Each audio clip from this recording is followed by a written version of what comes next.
اس سلسلے میں امام بخاری کی ایک روایت ہمیں ملتی ہے کہ سہل بن سعد رضی اللہ تعالی عنہ سے مروی ہے، وہ کہتے ہیں کہ رسول کریم صلی اللہ علیہ وسلم اور دیوار کے مابین ایک بکری گزرنے کا فاصلہ ہوتا تھا. سمجھ رہے نا؟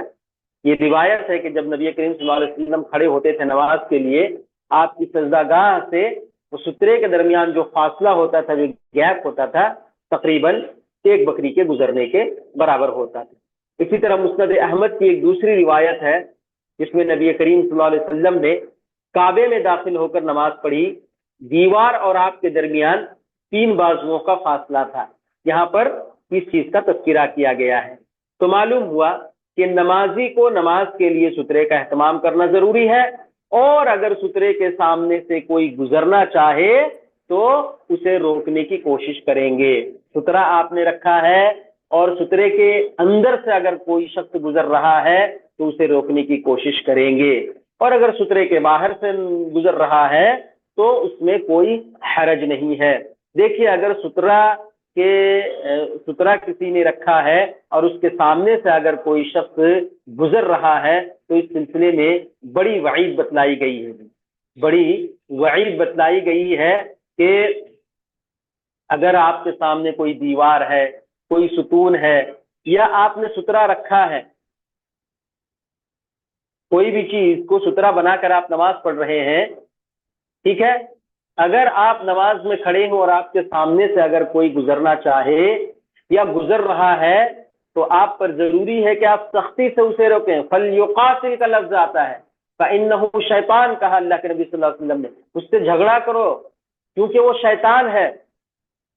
اتنی سخت وعید یہاں پر بتلائی گئی ہے. دیکھیے، ایک حدیث میں ہے کہ اللہ کے نبی صلی اللہ علیہ وسلم نے فرمایا کوئی شخص نمازی کے سامنے سے گزرنے سے بہتر ہے کہ وہ 40 لفظ 40 کا تذکرہ ہے، یا 40 دن یا 40 سال یا 40 ماہ، اس کا تذکرہ نہیں ہے، صرف 40 ٹہرنا اس کے لیے کیا ہے، بہتر ہوگا، اس سے بہتر ہے کہ وہ گزرے وہاں سے. تو اگر ہم اس وعید کو اپنے نظروں کے سامنے رکھیں کہ نمازی کے سامنے سے گزرنے سے کیا سزا ہے، اگر اس کو کوئی جان لے تو یہ چیز اس کے لیے بہتر ہوگی کہ وہ 40 دن یہاں پر ٹھہرا رہے، لیکن کیا ہے، وہ نمازی کے سامنے سے گزرنے سے کیا ہے، پرہیز کرے گا. لہذا ہم جب بھی نمازوں کا اہتمام کریں تو ہمیں چاہیے کہ ہم سترے کا بھی خیال رکھیں، اور جب کوئی سامنے سے آپ کے گزرنا چاہے تو اسے آپ روکیں گے، اور اگر سترے کے بعد وہ گزرتا ہے تو اس میں گزرنے کی کوئی حرج نہیں ہے. اور اگر سترا رکھنے کے باوجود بھی اگر آپ کے سامنے سے کوئی زبردستی گزر رہا ہے تو اس سے آپ کے نماز میں کسی طرح کا کوئی خلل نہیں ہوگا. جو وعید ہے اس شخص کے تعلق سے ہے جو سامنے سے گزرا ہے. تو آج کا سبق ہم اسی پر ختم کرتے ہیں. اللہ سے دعا کرتے ہیں کہ اللہ تبارک و تعالی نماز کے ان فقہی مسائل کو سمجھنے اور اس پر عمل کرنے کی توفیق عنایت فرمائے. آمین. اقول قولی هذا واستغفر الله لي ولكم ولسائر المسلمين من كل ذنب فاستغفروه انه هو الغفور الرحيم. وصلى الله تعالى على النبي الكريم. السلام عليكم ورحمة الله وبركاته.